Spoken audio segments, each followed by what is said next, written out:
All right, here we are with the one and only Creative Mind Frame, which we met, I think we already mentioned, but we met at the Classic Game Fest.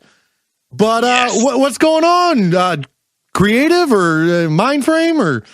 Mind Frame, One Up, Creative, whatever 1UP? you want to call it. So you do go by multiple names, right? I do. So I started, originally when I started doing like the creative stuff, I was doing video and like just doing like editing and stuff. And so I was doing that as Creative Mind Frame. And One Up was just like a character that I made for one of the videos. Right on. That came out of a drunken breakdance competition that I got entered in on St. Patrick's Day. And I was wearing a One Up hat, so everybody called me One Up. So I started making I made this video where it was a guy who quit his job and he was just going to go dance battle people for money. And his name was One Up. And so it was like my coworkers and we were making these videos. And then we decided to do the parody to Gangster's Paradise, which was the first video I made. And we call it Nerd Paradise. And so that's where One Up first rapped. And so then that's where the character actually came from. So when people don't get why I'm like, oh, I kind of like to be called Creative Mind Frame instead first. That's why, because it was just like a drunken joke. Oh, well, right on. So do you really draw a line though? Creative Mind Frame is like the producer and One Up is the nerdcore artist or? Yeah, that's what I've been trying to figure out, the delicate balance between it. So when I produce or when I do video or photography, I try to strictly just do Creative Mind Frame. And then when I rap, I try to do One Up, but I'm trying to just eventually just go by Creative Mind Frame again. Okay. So I don't know how we introduce this, but I want to reiterate who you are and how people can find you right off the bat. Okay. We met you at the Classic Game Fest with Mega Ran and Doug Funny and a couple other guys. And I didn't know about y'all. I was a nerdcore guy. I was into MC Chris, MC Lars, MC Front a lot, all the MCs, I guess. And since then, meeting you guys, I have delved so much deeper into the nerdcore genre, and also kind of I didn't realize what a big player in the game Mega Ran and yourself are. I was starstruck after I did my research from meeting y'all. So it was all shock to me. It was holy shit, I just met some major league nerdcore rappers. I don't really consider myself major league, but I guess by association I could be considered just from the entourage. I guess I'm pulled along with them. You're going out, you're performing nerdcore music with the big guys. So I don't know if you do you have a tour? Do you go out on the big tours, nationwide stuff? I don't do tours just because of my job. I mean, the nature of my job, I'm Monday through Friday. So my full-time job, I work as a business process engineer. And so I do Six Sigma lean improvement projects in their operations center. And so that keeps me pretty busy Monday to Friday, and I travel a lot for work. So, but you haven't made the full transition into professional rapper or anything like that. No, I don't know if that's my thing. I'm actually have a tattoo that says balance right here on my arm in Arabic. And so because I'm very much about keeping that balance that helps keep my sanity. And I love all my music friends, but they'll tell you I'm so rigid when we're planning stuff out. I'm this has got to be done by this date. This has got to be done by this date. And I'm so they're all oh, we'll just get it done wherever. You're that guy. There's always that guy in the group. I would strangle myself. I'm I'm going to kill one of you guys. Yeah, I love them, but I just gotta. I'm sure. I think on the text thread today, I just sent them 3 things. But hey, make sure you guys do this by this day. Get these posts up. Let's go. I told you guys I was going to be annoying about it, so I have no problem being that guy. Yeah, you're playing more of the managerial role. You're making sure people are where they belong and things get done on time and stuff like that. Right on, man. Like I said, there's always that guy in the band, I guess is what I'm trying to say. We had a guy in our band that was that way, practice now, and here's the time, we set the date, we got to do this, the show's here, we got to get 12 in, and if we miss this one, it's 11, and that's not going to work. It's just, I get it. I don't want to kind of poke fun, but I do get it, and it is good fun to poke. But it's hilarious. Yeah, it's hilarious. Everybody needs that guy. Yeah, I think between me wanting to be there 15 minutes early and everybody else being fine, being 15 minutes late, we get there like right on time. That's the way it like, always works, man. You're burst like blowing, like having an aneurysm now half the time. So, all right. So you like, it sounds like you don't really consider yourself a nerdcore rapper at heart, though. So what would you say would be like the number one thing you're into, at least right now? You know, what is your focus really in on? I mean, I'd say I have a pretty heavy focus in on the music still, because I probably spend like solid 20 hours a week on music. Oh, right on. Yeah. So maybe my guesstimation was wrong. Yeah. Maybe that is the focus. Yeah. Like, you know, usually when I leave work, I'll come home and I'm like, I just packed up a bunch of stuff earlier to send out. I did a Kickstarter sometime about a year and a half ago for a comic book I was working on.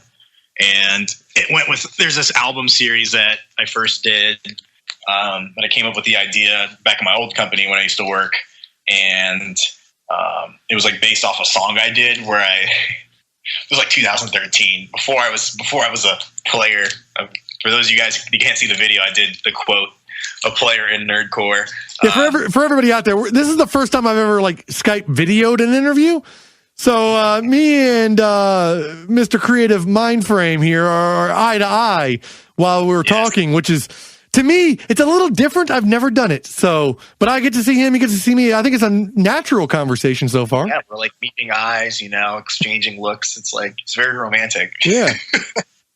Well, so I started this, I made this song like a few years ago called Nerdcore Emulation Station. And it basically was like, because I hadn't met half of the people that I do music with now, I was like, how weird would it be if I just sent them a message? Hey, you don't know me. Will you do a song with me?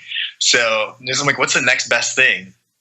I'm going to emulate them and pretend to be them. So like, I made this music video for it and everything. And like, so Mega Ran was one of them. I'd only met him like once, or I think maybe once up to that point.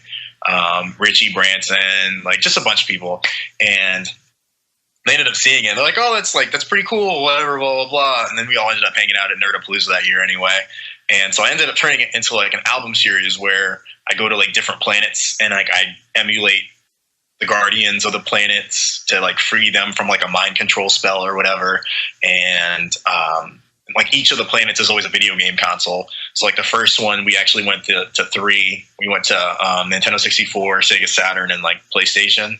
And then the second one was GameCube. And then the third one, I decided to turn into a comic book, and it was the Dreamcast. And so I did a Kickstarter for that. Wow, right on, dude. Yeah. So that's awesome. I got 200 copies of a comic book that I drew, colored, and printed myself. Oh, wow. So, yeah. Okay. So right on topic, like where can people find this book though? Like where can they read it? Where can they buy it, order it, whatever? So you can buy it. My Bandcamp is oneups.bandcamp.com. You can actually read and stream it for free on the npccollective.com. And that's that group that, you know, we were all, when you met all of us at CGF, that was a few of the members of the Nerdy People of Color Collective. And so I put up the JPEGs. They're a little bit lower resolution, but they're still very clear. And so I have the JPEG in a post, and then the SoundCloud embed link below the page that the song. goes so with. It's a dual kind of input. Yes, there's a song that goes with each. Yeah, that's awesome. I just saw the first augmented reality book I've ever seen. So you can hold up your tablet or whatever, and it scans the book and knows where you are and generates like 3-dimensional images. That's super cool. Yeah, so you just read a book and then you can just kind of watch a little thing, and it's awesome. And that kind of sounds like what you're going for here, where you can be reading the book and listening along with a dual experience kind of interaction. Maybe that's what I'll do next. Maybe I'll make an augmented reality album. Dude, that's the future. That is the fucking future. Maybe that's what we're in right now. Oh my gosh, we're in augmented reality. Dude, that's what it is. I mean, 2 guys talking across the fucking atmosphere through space and fucking laser beams. It's amazing what technology is bringing us. Oh yeah. So, okay, man. So, like, where are you at? And you say you do photography, production, stuff like that. Like, what are any like big things going on, or like, if you have any tales? I've never been a photographer, but like, do you have a collective, or do you have a book, or are you working on anything in that realm? I don't have. I really need to like set up just something that's specific for my photography, because I post all the. I try to only post like pictures that I've taken at events or like when I travel on my Creative Mindframe page, like in the albums. I'll post like regular pictures and stuff if I'm at a show just on the timeline. But on Facebook, if you go facebook.com/Creative Mindframe, that's my music page. But I have like an album that's called Gulliver's, but in the parentheses, but really Emmanuel's Travels. And since I travel a lot for work, like I'll go explore a lot, and I'll just like try to like pictures. I've like gone up to the Rocky Mountains. I've gone to Estes Park, like a lot of places in California, Florida. So I usually just, once I leave the office, I'll go and, take photos and just edit some stuff. And a lot of times when I'm at shows too, I'll just take pictures of people and just try to capture like, people in their raw essence. Yeah. That's awesome, dude. Like, I guess that's like the true photographer. You're just capturing the moments. I never really thought about, photography. I mean, photography is an art, and I get it. Like, as a consumer, I see it, and yeah, okay, that's nice. But I guess as like the adventure, the cataloging of it, that's a whole like different world. I guess that's what people get out of it. I've never played with it too much, but yeah, I think my goal is like when I'm taking pictures of actual people too, I want to capture them in like this element that they can look back on the picture and be like, what was I laughing about? Oh my gosh, so-and-so told that hilarious joke. And then they laugh again, right? So they can like basically relive the moment that I captured, something that they may have otherwise forgotten. Yeah. And with that comes all the, like the smell in the air, the taste of the food you were having at the event. Like all those memories rush right back, and you're placed right back into that moment. Yeah, exactly. I mean, a lot of pictures of my girlfriend, but she's always laughing in all of them. So I don't know if she'll be able to pick which moment it is. Is she hanging out? She's in the living room. I don't know if she heard it. Well, right on, man. So, you just recently dropped this new album. Is that right? Like, it's pretty fresh on the, charts or whatever. This month? I wanted to say, I was going to guess last month. So that's why I didn't point a finger. But yeah, so brand new album. This is Emulation Station 3.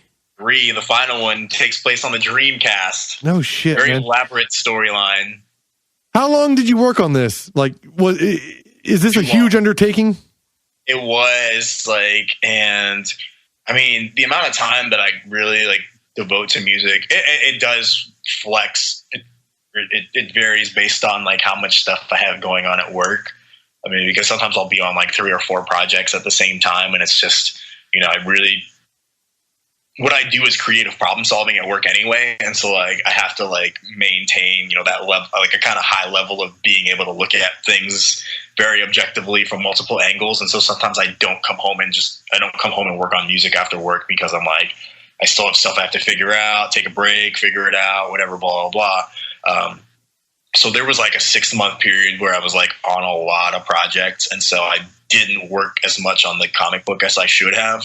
So it ended up taking me probably about 18 months to do the whole thing, which is like, it's funny because I released the first one and the second one within 7 months of each other. And so I think everybody was like kind of surprised to see how long it took me to do this one. But, I also, when I was talking to Mega Ran one time, like, I think it was at Orlando Nerd Fest 2014, just asking for some musical advice, because I was still kind of like coming into my own as a rapper, figuring out, what's my style, what's the best way to approach it. And he was like, well, I'll just tell you one thing. It's the internet. Once you put it on the internet, can't take it back. So you better do it right the first time. And so I was like, noted, sir. So as much as I got frustrated with like being so slow paced with this, the end results, I felt a lot better about it. Right. Yeah, we're working on our same thing, man. I'm trying to mix down a bunch of songs, and we promised it. I think we've already blown past our date twice on release, because we told people on the podcast, like, it's coming out like next month.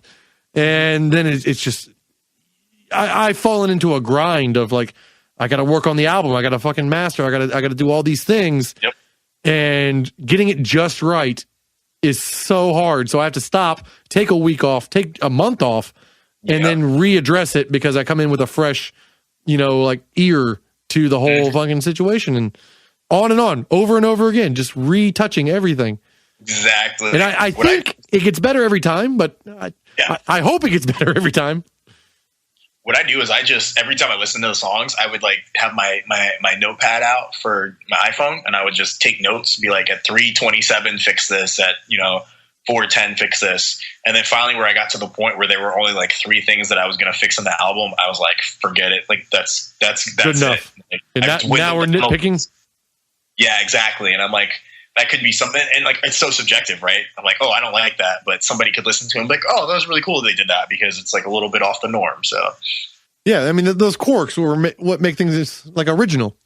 Exactly. You did bring up, I got a couple notes here, but you mentioned Richie Branson. You know Richie, or you hung out and you know him? Because I just found his music, and I'm a little on edge about Richie. Really? Mainly because I saw his catalog. I kind of listened to a few things, and he had a style. And then he dropped this. I'll have to look it up to get the exact name of it. He dropped a music video that was not like on brand at all. And I'm not trying to throw him under the bus. I'm just looking. What is that? One Up? Are you talking about the video One Up? No, is that what it's called? The one where he's on the like a party house and there's. Yeah, with his old group Red Prodigy. Hold on, I'm trying to Google with one hand here. Brands. I like that song a lot. I love the song, but it doesn't. It doesn't fit his style at all from what I've seen of it. Yeah, so he does both though. I mean, like you'll find a lot of like nerdcore guys that they dabble in both realms, right? It's because it's hip hop still, right? Yeah, so I guess you got to have your straight songs and your I guess nerdcore songs. Let me see. I don't think that's the video. There's one. Hold on. Keep going. I'm sorry. Don't hold on for me. I'm Googling shit. Unless you're talking about the Jersey Fist Pump one. Yes, Fist Pump. That's the one I'm talking about. That one does not fit. Like he went to like club hopping LMFAO shit out of nowhere. Ask him about that and just. What I assumed was somebody went up and said, "Hey, we'll sign you. We'll get you an album deal. This and that. We got to create a hit." And so, kind of a sellout thing is what I've been thinking. You'll have to ask him about. Okay, yeah. Let's not throw Richie under the bus. I'm just trying to talk to an insider about my view on it. It sounded, or it seemed selloutish. I thought you were going to talk about What Up. I was like, you can't talk about that song. I was like, I love that song. No, it wasn't. I haven't heard that one. I don't think. I'll have to play the video back to myself later. But look up his Red Prodigy mixtape. That's some of his buddies from San Antonio that they had like a group that they had together. And I like it a lot. I have like 2 or 3 of the songs off of it on my workout playlist on my iPhone still. But yeah, and like that's like not nerdcore at all, but it's dope. It's super dope. All right, I went ahead and typed it in so I wouldn't forget it, so I can check it out. There you go. One other note I had made. What's your take on Trebek? Because that's the hot news in nerdcore. Yeah. The whole Trebek thing. I saw Mega Ran on like TMZ, and everybody's been blowing up. Like people have been dropping like hate song or diss songs, I guess they're called diss songs. Just diss speaking, songs. That's what hip hop's about. You got to diss people. Just talking shit about Trebek. I love it, but I was gonna see where you stood. Like I was offended as a fan of nerdcore. I mean, Jay, I'm still gonna watch. I watch Jeopardy with my mom like all the time when I'm back home. I'm still gonna watch it. I think we all watch Jeopardy. Oh yeah, I'm not one. We all scratched our heads. We were like, "Wait, did you realize that like most of the people watching Jeopardy are nerds?" Exactly. Right? And I'm not one to ban somebody because of some shit they said. I hate this PC fucking get everybody fired for tweeting the wrong thing culture we're kind of leading into. So let Trebek have his job. He fucking goofed whatever. People are offended. So smug. It was so annoying because I'm just like, it was okay. So like, here's the thing. Nobody in Nerdcore really cares that he called us. We were like, yay, free press. That's what everybody was like. Free press. We accept it. I think that's, I mean, that's what I assumed Lars and Mega Ran were doing, and like Schaefer when they came out with a whole song themselves. I was like, fucking strike when the iron's hot. Fucking, get your name out there. But then on the flip side, the annoying part is like, what's the first thing a lot of people already think when they hear Nerdcore, right? Like, it's, I have to like bring people to shows to be like, hey, like there's a lot of like, just it's real music.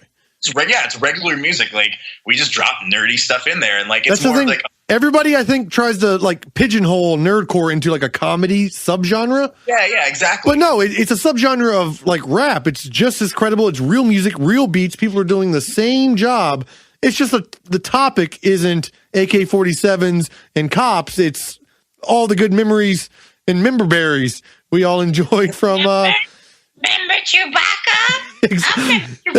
That's why I love it though. It's like I love Nintendo, I love my video games, I love like that culture, and it's good to hear music about it. I don't think it's member berries, but and like that's the thing. I think it's just music, but Nerdcore is more of like a family. I mean, we all just go crash with each other. We like find excuses to have shows together. And so like, it's hard to explain to people, like when you say Nerdcore, they're like, oh, what is that? And like, I constantly have people come to shows and they're like, oh, wow, it was like regular music. And so to already have that automatic perception, be branded to that, then the first thing that just millions of people who were watching Jeopardy heard was, oh, so it's for losers, right? Like, like, oh, come on, man. You couldn't have thought of something like, and I know that she said, like, she made the comment about the last part, she probably didn't have to throw in, she's like, hard time finding romantic partners, because, so, like, I see both sides, but then I'm like, okay, so you just basically branded everybody who likes Nerdcore and does Nerdcore, you're just calling them losers, and so, like, a lot of people aren't going to go do their independent research. I'm like, over here, like, dude, suck the Trebek. I was a 2-time All-American in the hurdles. Like, I was all-state in track. Like, I'm like, I can break dance. Like, am I really a loser? No. Like, you need to understand. I don't think anybody are losers though. I mean, even the guy who's drawing like furry fan fiction. I mean, they are creating an art. They're creating something that didn't exist before. So why bash him? Why tell him that his art or their art, I guess, is any less valuable than anybody else's? Maybe it's not as good, but keep trying. Like, really make something of it. Like, apply yourself and get good at it. And that's all you can ask of anybody. If you want to rap, you want to paint, you want to, be the best bus driver, support people and like, do it, dude. Fucking exactly. Hopefully you don't starve to death in the process, because I can't help that. But I can tell you, keep going. Yeah. And so I don't think that in all reality, like, none of us really cared. We're just like, let's have some fun and drop some diss tracks at Alex Trebek. Like, I love it. He's been getting so smug lately. It's been kind of annoying me. I'm like, come on, man, dude. You're holding the cue cards, and you just like, one of the comments he made pissed me off. Like, where he said, I don't think contestants should make more than the game show host. I'm like, they're not. Oh, fuck you, Trebek. Like, why do you think you're so like? Just get out of your own like butthole, man. Well, I mean, he's owned Jeopardy for like 60 years, so yeah, he does have. Not excusing it, but he does have like a little place to stand on his own 2 feet about like, hey, guys, I'm important. But look, I'm telling you, he would get so much more respect if he just grew the fucking mustache back. I know. That's all I ask. That's kind of creepy. I'm just like, it's just like, because he's had it so long. I'm like, yo, you gotta put it back, man. Well, now it's been like 15, 20 years he hasn't had it. But it's still, I want to say 10 years. It still seems so fresh to me. Like, I can't even imagine him. All those, Let me see. Christmases. I am curious. Trebek mustache. Surely there's a tribute website somewhere when it died. When did Trebek shave his mustache? Riveting radio while I figure out things on Google. The best thing that came up out of that though was people were sharing that Family Guy video that I had forgotten about, where Adam West was on Jeopardy, and was like, all right, whatever. He asked the question for Final Jeopardy, and he's like, okay, what did you put down, Adam West? You put, was it Kebert Zellar or Zella or something, and then he was like, oh, and then he just blows up, and then Adam West goes, saying his name backwards is the only way to get him to return to the fifth dimension. I completely forgot about that clip, and I was so happy that it came out because of that. All right. So it's been 15 years. Trebek shaved his mustache 15 years ago. So yeah, I mean, over half of my life ago. Exactly. Ago. So yeah, fuck Trebek. But instead of suck it, Trebek. We should have had a grow a mustache back, like become a man again. I didn't hear anything dissing. Like I think there was one line dissing his lack of a mustache in a couple songs I heard. Yeah, I think it was in the Nerdcore mega diss video they did. I would have preferred an entire "Where the fuck's the mustache" Trebek song.